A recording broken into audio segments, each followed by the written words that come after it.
Andreas will be really briefly giving you an overview on possible structures, and then we want to dive in a bit into a specific structure, the so-called NBA model. But not to take anything from Andreas's lecture right now, I'm handing over to him immediately. We would propose to discuss and answer questions afterwards. So, Andreas, please go ahead. Thank you very much, Moritz, for this introduction, and everyone, nice having you here in our second lunch lectures. And yeah, let's have a run through the overview and then really dive into the NBA model. So first of all, and maybe that's no news to you, little overview, esport can be, of course, the competitive gaming as a leisure. So that means thousands of enthusiastic gamers playing their game and watching others play it. So the enthusiasm means they do not only play it themselves, but they want to watch the skills of others. And then we have the professional gamings. That's the best of the best in their game, becoming professional in esport teams, and those teams have become 100% business ventures with all the elements we know from startups, financing rounds, hypergrowth, and the like. And the two worlds are somehow a little bit connected, or very often connected, because the recruiting and qualification as a professional gamer often comes from the leisure gaming, the competitive gaming, and the amateur leagues and tournaments available for this leisure gaming. We talk today, of course, only about professional gaming, and the question is, what are the needs? What do you need to have professional gamings? First of all, you need an esports suitable game and their publishers. Not all of the games which are very known or very liked in the world are suitable for that. For example, single player modus game are not suitable. Fortnite is already questionable if it's suitable. And so you need the right game for esports. You have sufficient games, of course. You need competing esport teams. That's a very, very important, of course, market player for a professional esport. And you need the leagues organizer who events the competition tournaments and leagues as such. If you want to be competitive and you want to earn money with that, then it also means you need reliable rules and governance in this professional world, because if that is not in place, there's no real competition, and it's difficult to earn monies. And that's the next one. You need a lot of investments, and investments are only done if there are revenues. So this is a further element, of course.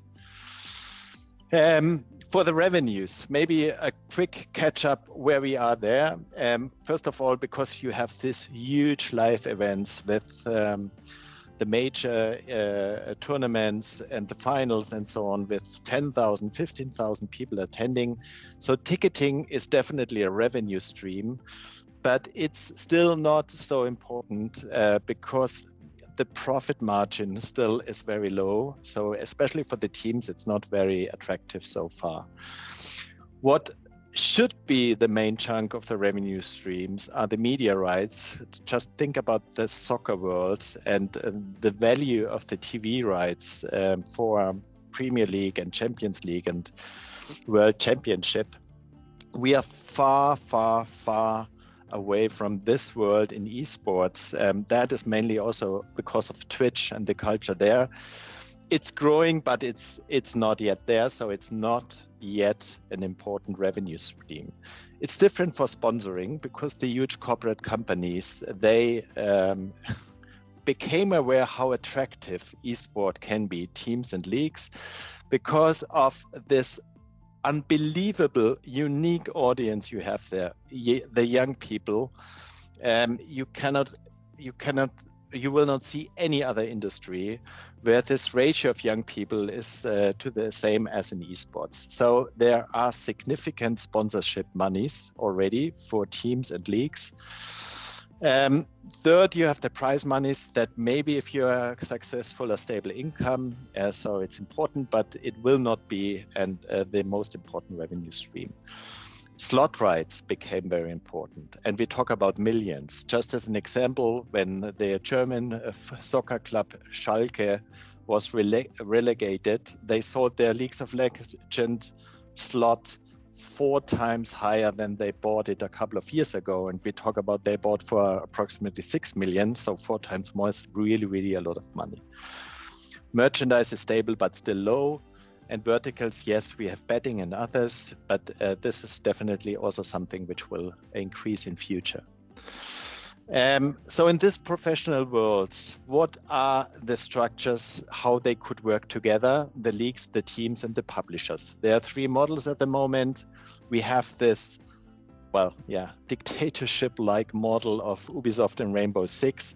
Basically, it's like a talent, and you have a cast agreement with a TV show. You conclude a contract, you know what you earn, you know what you get, you know what you have to deliver. There's no room for your own creation of anything. The next model, it's more like a monarchy. It's rights and League of Legends. Here, if you're out, you can't participate. If you're in, you have certain rights, of course, and also the room to create something, your leagues. Again, a lot of approval rights of right, but it's still some flexibility there. And we talk about this model, which is important for us and maybe also will be more and more in the future, is the democracy. So it's the Valve CSGO model. So you need the publishing rights or the rights from the publisher to exploit the game for such a esport event, league, and so on and so forth. Once you have it, you are completely, well, not completely, but you're quite free to build up your own league and so on. There might be some license requirements, but that is the same with any other content. There are some license restrictions. For the rest, it's your entrepreneurial approach how you structure it. And for this model, again, we have 3 options. The first one is the association model. That's like with the soccer clubs, the Premier Leagues. Everything is organized in associations. There are pros for this model, especially it's not a closed shop decided by a bunch of parties saying, well, we do this league, no one can get in and no one has to go out. You can relegate clubs if they don't perform well. You can promote clubs after according to certain rules, how they get promoted to the Premier League, all these kind of things. Makes it very competitive, very suspenseful for the audience. But also it has some downsides, because if you have as your goal a business venture, commercial venture, there are some boundaries attached to the association model. The second one is not attractive. It's a joint venture. You create a corporate entity, a lot of burden, a lot of questions. Do you want really to deal with everyone as a shareholder? Tax questions. Where would this venture be placed, and so on and so forth. So now we are coming finally to the NBA model. This is the model, a foundation by agreement. So basically, you have 2 parties. On the one hand side, you have the league organizer, the tournament organizer, and on the other hand, you have the participating teams. There is a lot of flexibility because of this model about how you stipulate and draft rights, obligations, and rules. In Germany, and I think and know in a lot of other countries as well, so that might not be a German specific, you have the so-called freedom of contract. So of course with some limits, you can basically rule out what you want. And that applies under German jurisdiction as well. The problem is, once the very complex agreements for this are concluded and signed, you need all the parties' consent to amend them. That's just comes by civil law and contract law, at least under German law. I think also there it's the same in a lot of your countries. The downsides, which can be overcome, of course, if you have these efforts at the beginning, is it's a very complex contract with a lot of appendixes because you have a lot of topics to rule out. And it's a contract which you can amend. Nothing is maybe as carved in stone as, for example, in the association model where you have the rules and those are carved in stones. And if you want to change them, it needs a 10-year period and a process. And also a little bit maybe, at least from a team's perspective, is it gives you nothing yet that you own. For example, in the joint venture model, you own a share. In the association model, maybe you own the right to participate, which you can't sell to. So it's a little bit the same with the association model. The NBA model, what are the main topics and issues you have to tackle? First of all, you also need their governance and controls. Who controls which topics? Who is entitled to participate as a team? What are the requirements? All these needs to be ruled out in such a contract. And who has control over the exploitation? Who takes care and can control the quality of a league, the quality of the teams, the quality of the events, everything. These are questions you have to agree upon between the league organizer and the teams to then write it out in the contracts and know who has the control power for which topics. Typically, control rights are triggered by risk spheres. Next one, if we talk about control and approval rights and these kind of things, you have to address the issue, okay, what are the majorities? And also there, think about it, you have on the one hand side, the league organizer, the league company, like ESL, it's one party, easy. On the other hand, you have a bunch of teams, maybe 12, maybe 15, maybe 10. And these are the other party, the other side. But not always are the teams one vote. They can be highly controversial how they want to tackle issues. And this needs to be balanced out to make a contract and the performance of a contract in the league workable. It needs to balance out what are the qualified majorities within the teams for which issue. Also, what you have is a clear German specific, and I think it's really a German specific. If you have such a contract, and you could think about, well, a lot of parties coming together and they have one mutual goal, a successful league with a lot of revenues for everyone. So that sounds like a mutual goal. And then if you think about, okay, how do I get to this goal is, well, anyone contributes to this goal what he can do best. And this is a problem because if the contract is structured in this way, you would, without knowing and without wanting to, create a so-called unregistered company under German law, which is called BGB-Gesellschaft. And a very German word. And you can't avoid it. You can't stipulate saying we don't want to found a BGB-Gesellschaft. If you structure the contract in a way that it's a mutual goal with mutual contributions to this goal by all the parties, you just may create one. And there are a lot of legal consequences attached to this. So there are, of course, ways to avoid this, but it's very important to point this out. Another topic, of course, we talked about investment and revenues, are the financials and the waterfall. Who does the investment in the league? Who bears the risk? And what is the waterfall model?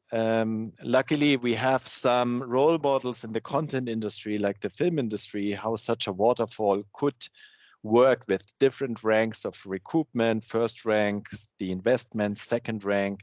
Maybe then the party who has taken the risk to invest gets a bigger share in the second rank and only in the third rank. Once you are there, it's equal or something like this. So there are a lot of role models in place.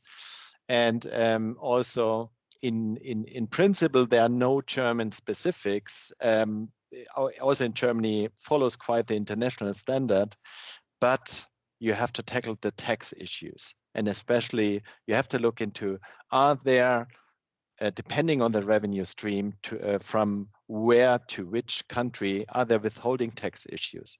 Do we have currency issues? Do we have issues with regard to at what point of time you have to exchange and calculate currencies? All these kind of things are important topics here. Yeah, we talked already about the slot rights. The value of those rights become more and more important. And now again, of course, when are you able to and entitled to sell your slot, and to whom? What are the requirements for the acquiring team? Under German law, such slot rights are not an asset or like a share. It's only stipulated and modeled in by contractual provisions. So you can only rely on these contractual provisions. And if someone breach it, you have to, you would have to claim and litigate contractual performance or non-performance of contractual stipulations and provisions. So it's not an isolated asset where you can defend against third parties. You can only claim against your contractual partner. Finally, I already mentioned sponsorship. Sponsor money is becoming very important. We have, of course, different levels. We could have team sponsors, league sponsors, event sponsors, team member sponsors.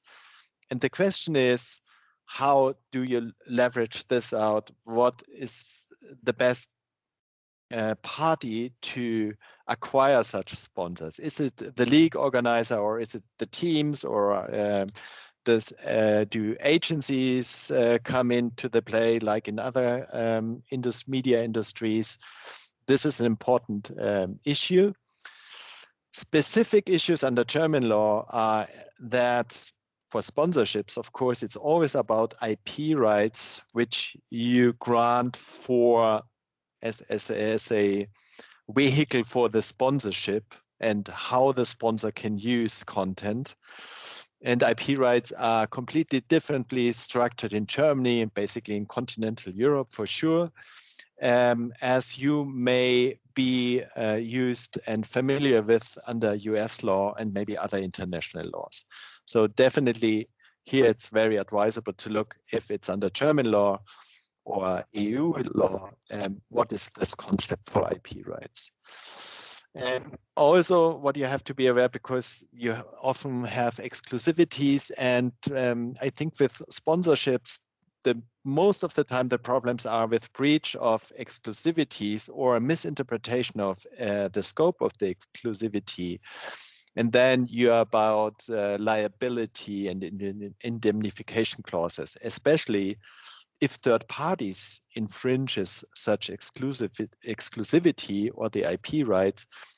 Which of the parties, the team or the league or the sponsor, is reliable for what? And it's not possible to restrict liability and indemnification to the same extent as you are used under US law. There are some principles you have to obey and you have to be aware of, even in B2B. It's even more complicated in B2C, but we are talking here about B2B.